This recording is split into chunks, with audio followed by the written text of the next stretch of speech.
Time ನಿಗದಿಪಡಿಸಿದ್ರೆ ಆ ಟೈಮಿಗೆ ಅದರ ಕೆಲಸವನ್ನು ಮಾಡಿ ಮುಗಿಸುವಂತ ಶ್ರದ್ಧೆ ಮತ್ತು ನಮಗೆ ತಾಳ್ಮೆ ನಮ್ಮಲ್ಲಿ ಇರಬೇಕು. ಹಾಲು ಕುಡಿಸ್ಲಿಕ್ಕೆ ಇವನು ಬಂದ ಕೊಡ್ತಾನೀಗ ಆಹಾರ. ಹೋಮಗಳಿಗೆ ಆಜ್ಯ ಅಂತ ಅಂದ್ರೆ ಅದೇ ಆಗ್ಬೇಕು ಅಂತ ಲೆಕ್ಕ. ತುಪ್ಪ ಅಂದ್ರೆ ನಮ್ಮ 1 kgಗೆ 4,000ಕ್ಕೆಲ್ಲ ಹೋಗ್ತಾ ಇತ್ತು. ಬೆಳಿಗ್ಗೆ 1 ಲೀಟರ್, ಸಂಜೆ 1 ಲೀಟರ್ ಸಿಕ್ಕಿದ್ರೆ. ಅಂದ್ರೆ ಕೆಲವರು ಹೇಳ್ತಾರೆ ಆಡಿನ ಹಾಲು ಕುಡಿದ್ರೆ ಬೇರೆ ಮೆಡಿಸಿನ್ ದೇಹಕ್ಕೆ ಹತ್ತುದಿಲ್ಲ ಅಂತ. ರೋಗ ನಿರೋಧಕ ಶಕ್ತಿ ಅದರಲ್ಲಿ ಜಾಸ್ತಿ ಇರ್ತದೆ. ಅಂದ್ರೆ ವನಸ್ಪತಿಗಳನ್ನು ತಿಂತಾ ಇತ್ತು. ಯಾಡು ಮುಟ್ಟದ ಸೊಪ್ಪಿಲ್ಲ ಅಂತ ಗಾದೆಯೇ ಉಂಟು. ಇದ್ರ ಉಬ್ಬಸಕ್ಕೆಲ್ಲ ಅದರ ಹಾಲು ಮೆಡಿಸಿನ್ ಮಾಡಿ ಭಾರಿ ಒಳ್ಳೇದು ಅಂತ. ಮಾತೆರೆಗ್ಲ ನಮಸ್ಕಾರ, ನಾನು ನಿಮ್ಮ ಪ್ರೀತಿ ಅಶ್ವಿನ್. ನೀವು ನೋಡ್ತಾ ಇದ್ದೀರಾ ಮಾಣಿಕ್ಯ ಮಿತ್ರ ಬ್ಲಾಗ್ಸ್ ಯೂಟ್ಯೂಬ್ ಚಾನಲ್. ಕಳೆದ ಸಂಚಿಕೆಯಲ್ಲಿ ನಾವು ಆಡು ಸಾಕಾಣಿಕೆಯ ಬಗ್ಗೆ ಒಂದಷ್ಟು ಮಾಹಿತಿಗಳನ್ನು ಪಡ್ಕೊಂಡಿದ್ದೇವೆ ಸ್ನೇಹಿತರೆ. ಇವತ್ತಿನ ವಿಡಿಯೋದಲ್ಲಿ ಮುಂದುವರಿದ ಭಾಗವಾಗಿ ಇನ್ನಷ್ಟು ಮಾಹಿತಿಗಳನ್ನು ಪ್ರಕಾಶ್ ಕಾವ್ ಅವರಿಂದ ನಾವು ಮಾಹಿತಿಗಳನ್ನು ಪಡ್ಕೊಳ್ಳುವ ಸ್ನೇಹಿತರೆ. ಬನ್ನಿ. 10 ಮರಿ ತಂದ್ರೆ ಅದರಿಂದ ಒಂದು 6 ತಿಂಗಳು ಕಾದ್ರೆ ನಮಗೆ 10ರಲ್ಲಿ 20 ಬರ್ತದೆ. ಇಲ್ಲ ಮಿನಿಮಮ್ ಒಂದು 10 ಆದ್ರೂ ಬರ್ತದೆ. ಆಗ ಅದು 10 ಇದು 10 ಆಗುವಾಗ 20 ಆಗ್ತದೆ. ಹಾಗೆ ನೆಕ್ಸ್ಟ್ ಇಯರ್ ನಾವು ಕೊಡದಿದ್ರೆ ಒಂದು 3 ವರ್ಷದಲ್ಲಿ ನಮ್ಮ ಹತ್ರ 50-100 ಆಡು ಆರಾಮಾಗಿ ಆಗ್ತದೆ.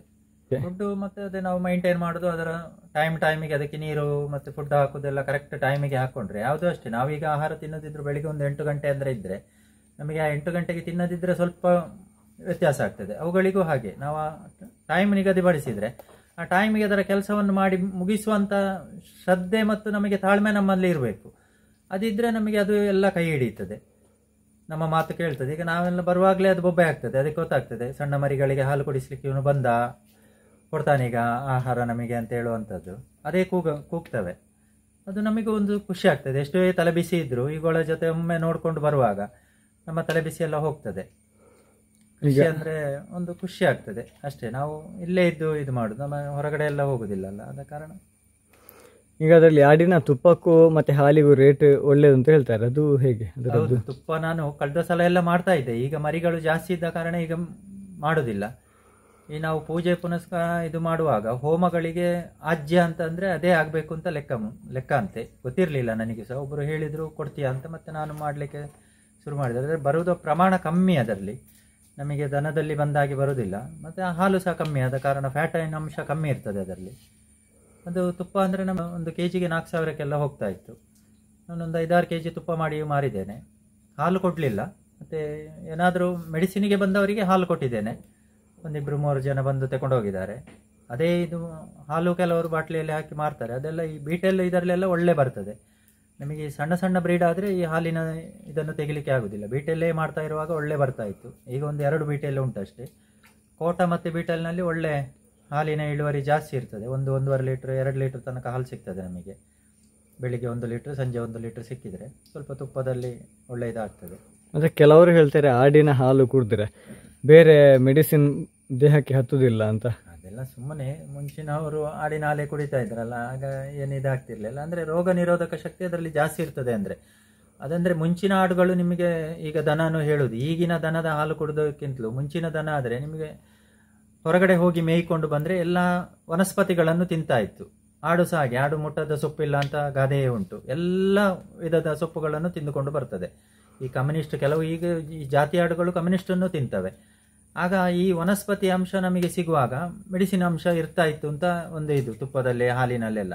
ಈಗ ನಾವು ಕಟ್ಟಿ ಹಾಕಿ ನಾವು ಹಾಕಿದ ಹುಲ್ಲನ್ನು ತಿನ್ನುವ ಕಾರಣ ಅದರ ಪ್ರಮಾಣ ಕಮ್ಮಿ ಇರ್ಬೋದು. ಆದ ಕಾರಣ ಈಗ ಅಷ್ಟೊಂದು ಇದಾಗ್ಲಿಕ್ಕಿಲ್ಲ. ಮುಂಚೆ ಎಲ್ಲ ಉಬ್ಬಸ ನೇವಸ ಅಂತ ಹೇಳ್ತಿದ್ರು. ಉಬ್ಬಸಕ್ಕೆಲ್ಲ ಅದರ ಹಾಲು ಮೆಡಿಸಿನ್ ಮಾಡಿ ಕುಡಿದ್ರೆ ಭಾರಿ ಒಳ್ಳೇದು ಅಂತ ರೋಗ ಎಲ್ಲ ಕಮ್ಮಿ ಆಗ್ತಿತ್ತು. ಅದು ಈಗಿನ ದನ ಆಗ್ಲಿ ಆಡಿನಲ್ಲಿ ಆಗ್ಲಿ ಹಾಗೆ ಆಗ್ಲಿಕ್ಕಿಲ್ಲ. ಅಂದ್ರೆ ಹೊರಗಡೆ ಹೋಗಿ ಮೇಯುವುದೇ ಕಮ್ಮಿ ಆಗಿದೆ. ದನನೂ ಹಾಗೆ ನಾವು ಹಾಕಿದ ಫುಡ್ ಅಲ್ಲೇ ಇದಾಗುದಲ್ಲ. ಹಿಂಡಿ ಎಲ್ಲ ಕೆಮಿಕಲ್ಗಳು ಹೊಯ್ಗೆಯೇ ತುಂಬಿರ್ತದೆ ಹಿಂಡಿಗಳಲ್ಲೆಲ್ಲ. ಹೊರಗಡೆ ಬಿಟ್ಟಷ್ಟು ಆರೋಗ್ಯನೂ ಒಳ್ಳೇದಿರ್ತದೆ. ಬಿಸಿಲಿನಲ್ಲಿ ಓಡಾಡಬೇಕು. ಆಡುಗಳೆಲ್ಲ ಓಡಾಡಿದಷ್ಟು ಜಾಸ್ತಿ ತೂಕ ಬರ್ತದೆ, ಒಳ್ಳೇದಿರ್ತದೆ, ಒಳ್ಳೆ ಮೇಯಿ ಸಹ ಬರ್ತದೆ.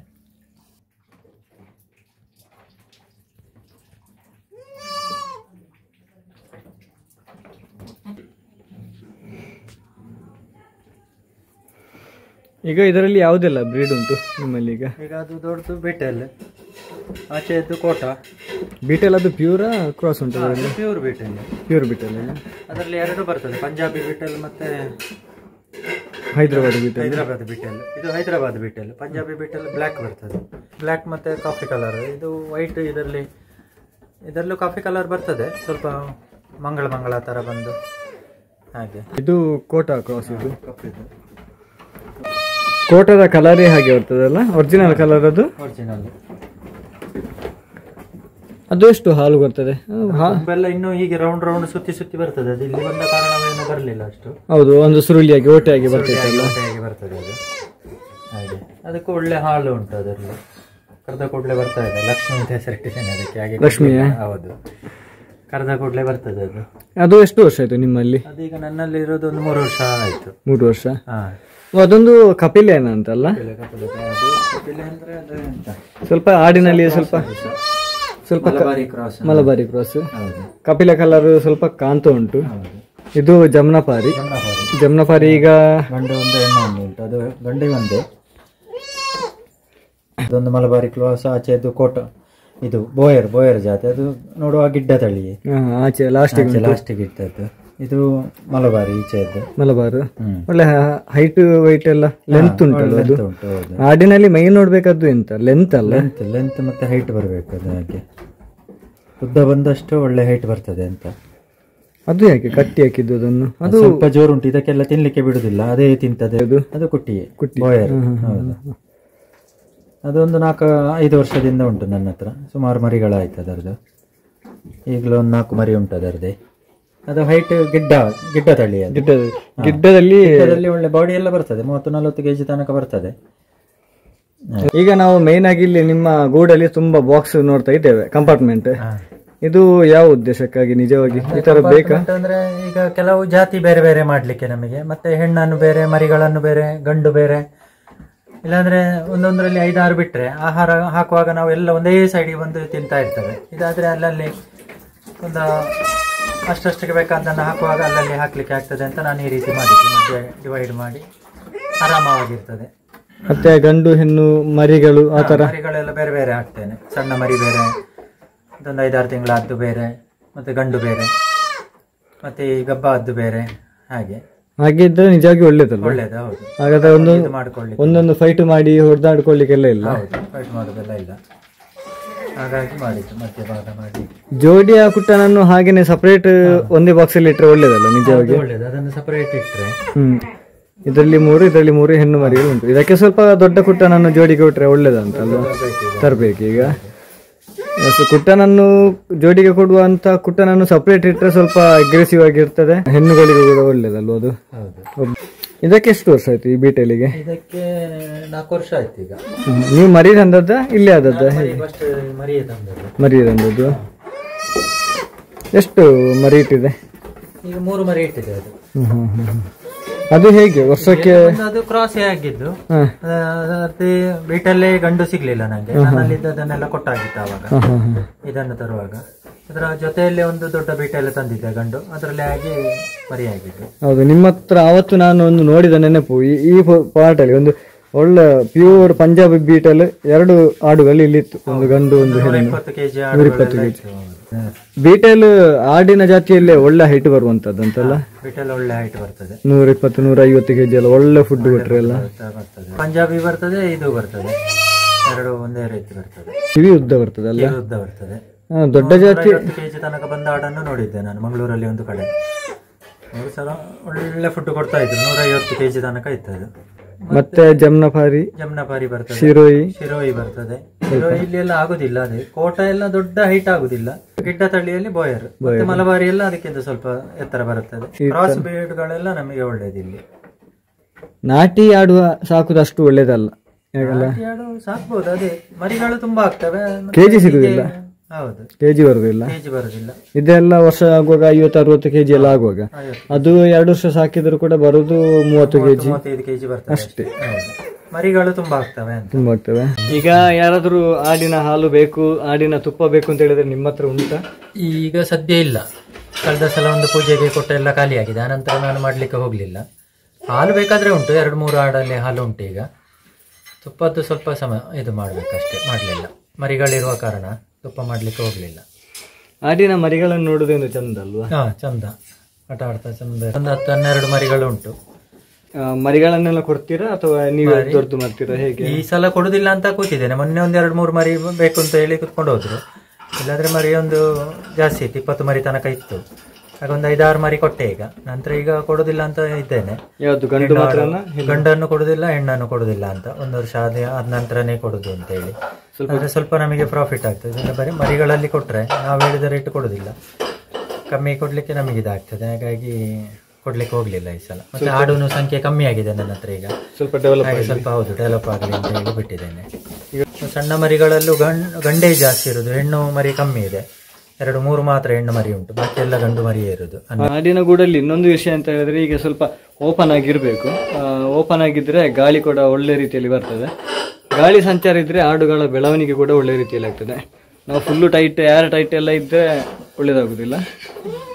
ಇವರ ಆಡಿನ ಈ ಒಂದು ಗೂಡು, ಆಡು ಸಾಕಾಣಿಕೆ ಒಂದು ಭಾರಿ ಖುಷಿ ಆಯ್ತು. ಯಾಕೆಂತ ಹೇಳಿದ್ರೆ ಸಿಂಪಲ್ ಆಗಿ ಇದ್ದದರಲ್ಲಿ ಅಡ್ಜಸ್ಟ್ಮೆಂಟ್ ಮಾಡಿಕೊಂಡು, ಈಗ ನೀವು ಕೂಡ ನೋಡ್ತಿದ್ದೀರಿ ಇಲ್ಲಿ ನಮ್ಮ ತೋಟದಲ್ಲಿ ಎಲ್ಲ ಸಿಕ್ಕಿದ್ರಲ್ಲೇನೆ ಸಣ್ಣ ಸಣ್ಣ ಸಲಕರಣೆಗಳು ತೋಟದಲ್ಲಿ ಸಿಗ್ತದಲ್ವಾ, ಅದಲ್ಲೇ ಸಿಂಪಲ್ ಆಗಿ ಮಾಡಿಕೊಂಡು ಮೇಲೆ ಕೂಡ ಮಾಡಿಕೊಂಡು ಕಡಿಮೆ ಖರ್ಚಿನಲ್ಲಿ ಮಾಡಬೇಕು ಯಾವತ್ತೂ ಕೂಡ ನಾವು. ಆಗ ಆಡು ಕೂಡ ಹೆಲ್ದಿಯಾಗಿರ್ತದೆ. ನಮ್ಮ ಫೈನಾನ್ಷಿಯಲ್ ಬಜೆಟ್ ಕೂಡ ಸ್ವಲ್ಪ ಆರಾಮದಲ್ಲಿ, ನಾವು ಟೆನ್ಷನ್ ಮಾಡಲಿಕ್ಕಿಲ್ಲ.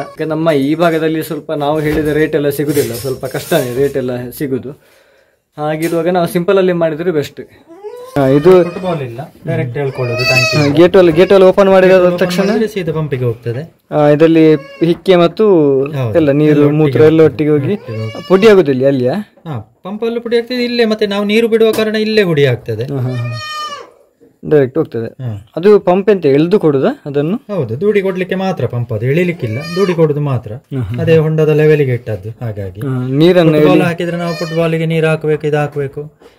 ಇದು ಡೈರೆಕ್ಟ್ ನೀರನ್ನು WDC ಅದು 2 ಡ್ರಮ್ ಮಾಡಿರ್ತೇವೆ, ಅದನ್ನು 7 ದಿವಸಕ್ಕೊಮ್ಮೆ ಇದಕ್ಕೆ ಒಟ್ಟಿಗೆ ಹಾಕಿ ಒಟ್ಟಿಗೆ ಬಿಡುದು. ಇದು ಅದೆಲ್ಲ ಹಾಕಿ ಅದು WDC 2 ಡ್ರಮ್ ಅಲ್ಲಿ ಇರ್ತದೆ.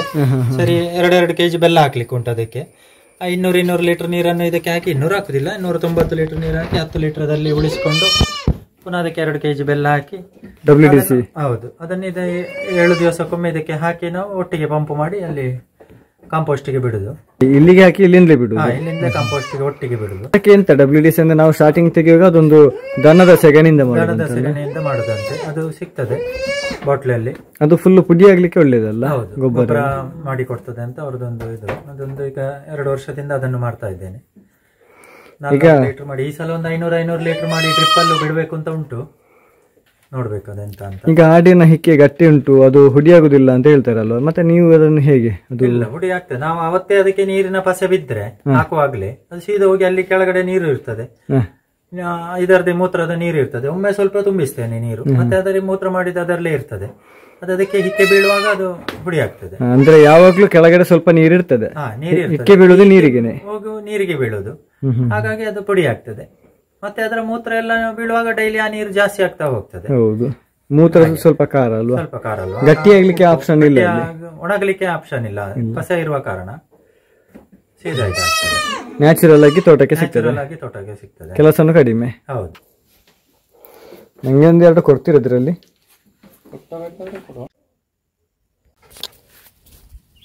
ಇಲ್ಲಿ ನಾವು ಹುಲ್ಲು ನೋಡ್ತಾ ಇದ್ದೇವಲ್ಲ, ನೇಪಿಯರ್ ಅಂತ ಹೇಳ್ತೇವೆ. ಇದು ಹೈಬ್ರಿಡ್ ಹುಲ್ಲು ಅಂತ ನಾವು ಹೇಳ್ತೇವಲ್ಲ, ಅದುವೇ ಇದು ಆಡುಗಳಿಗೆ ತುಂಬಾ ಒಳ್ಳೆಯದು. ಆಡು ಮೈಯೆಲ್ಲ ಚೆನ್ನಾಗಿ ಬರಲಿಕ್ಕೆ, ಹೊಟ್ಟೆ ಫುಲ್ಲಾಗಲಿಕ್ಕೆ, ಕ್ಯಾಲ್ಸಿಯಂ ಪ್ರೋಟೀನ್ ಎಲ್ಲ ಸಿಗಲಿಕ್ಕೆ. ಹಾಗೆಯೇ ನಾವು ದನಗಳಿಗೆ ಇದನ್ನು ತಿನ್ನಲಿಕ್ಕೆ ಕೊಟ್ಟರೆ ಹಾಲು ಕೂಡ ಜಾಸ್ತಿ ಆಗ್ತದೆ. ಆಡುಗಳಿಗೂ ಕೂಡ, ಹೆಣ್ಣಾಡುಗಳಿಗೆ ಹಾಲು ಜಾಸ್ತಿ ಆಗಲಿಕ್ಕೆ ಇದೊಂದು ಬಹಳ ಒಳ್ಳೆಯದು. ಇದು ನೇಪಿಯರ್ ಅಂತ ಹೇಳ್ತೇವೆ, ಹೈಬ್ರಿಡ್ ಹುಲ್ಲು ಅಂತ ಹೇಳ್ತೇವೆ. ಇದು ನಮ್ಮ ಕಬ್ಬು ಉಂಟಲ್ವ, ಹಾಗೆಯೇ ಗಂಟೆಯಲ್ಲಿ ಹುಲ್ಲು ಬರ್ತದೆ. ಇದನ್ನು ನಾವು ದಿನಾಲು ಹಾಕಿದರೆ ತುಂಬಾ ಒಳ್ಳೆಯದು ಆಡುಗಳಿಗೆಲ್ಲ. ಇದು ಹಸಿರು ಮೇವು, ಲೂಸು ಮುಷಣೆ ಎಲ್ಲ ಇದ್ದರೆ ಇದರಲ್ಲಿ ಕರೆಕ್ಟ್ ಆಗ್ತದೆ. ಇದು ಬುಡ ನಾವು ಚೆನ್ನಾಗಿ ಮಾಡಿಕೊಂಡ್ರೆ ಆಡುಗಳಿಗೆ ಒಳ್ಳೆಯದು ಸ್ನೇಹಿತರೆ. ಹೈಬ್ರಿಡ್ ಹುಲ್ಲಲ್ಲೂ ಬೇರೆ ಬೇರೆ ರೀತಿ ಇದೆ. ಇದರಲ್ಲಿ ಕೊರಳು ಬರ್ತದೆ, ಕೊರಳು ಬರುವಂಥ ಹೈಬ್ರಿಡ್ ಹುಲ್ಲುಂಟು. ಇದರಲ್ಲಿ ಗಂಟು ಅಂದರೆ ಕೋಲು ಜಾಸ್ತಿ, ಇದರಲ್ಲಿ ಸಪ್ಪು ಹುಲ್ಲು ಕಡಿಮೆ. ಹಾಗೆ ಇದು ಕೂಡ ಒಳ್ಳೆಯದು, ಎಮರ್ಜೆನ್ಸಿಗೆಲ್ಲ ಒಳ್ಳೆಯದಾಗ್ತದೆ. ನೋಡಿ, ಇವರ ಮನೆಯಲ್ಲಿ ಫುಲ್ಲು ಹೈಬ್ರಿಡ್ ಹುಲ್ಲಿನ ಸಾಲನ್ನು ಕೂಡ ಮಾಡಿದ್ದಾರೆ. ತುಂಬ ಒಳ್ಳೆಯದು ಇದು, ಹೀಗೆಲ್ಲ ಇದ್ದರೆ ಎಮರ್ಜೆನ್ಸಿಗೆ ಒಳ್ಳೆಯದಾಗ್ತದೆ. ಹಾಗೆಯೇ ಇವತ್ತಿನ ವಿಡಿಯೋದಲ್ಲಿ ನಾವು ಪ್ರಕಾಶ್ ರಾವ್ ಕಾವು ಅಂದರೆ ಅವರು ನನ್ನ ಚಿಕ್ಕಪ್ಪ, ಅವರ ಮನೆಯಲ್ಲಿ ಆಡು ಕೃಷಿಯ ಬಗ್ಗೆ ಒಂದಷ್ಟು ಮಾಹಿತಿಗಳನ್ನು ಪಡ್ಕೊಂಡಿದ್ದೇವೆ. ಹಾಗೆಯೇ ಇವತ್ತಿನ ಆಡು ಕೃಷಿಯ ವಿಡಿಯೋ ನಿಮಗೆಲ್ಲರಿಗೂ ಇಷ್ಟವಾಗಿದ್ದರೆ ನಿಮ್ಮ ಅನಿಸಿಕೆಯನ್ನು ಕಮೆಂಟ್ ಮೂಲಕ ತಿಳಿಸಿ ಸ್ನೇಹಿತರೆ. ಹಾಗೆಯೇ ಲೈಕ್ ಮಾಡಿ, ಶೇರ್ ಮಾಡೋದನ್ನು ಮರಿಬೇಡಿ. ಮುಂದಿನ ವಿಡಿಯೋದಲ್ಲಿ ಸಿಗ್ತೇನೆ.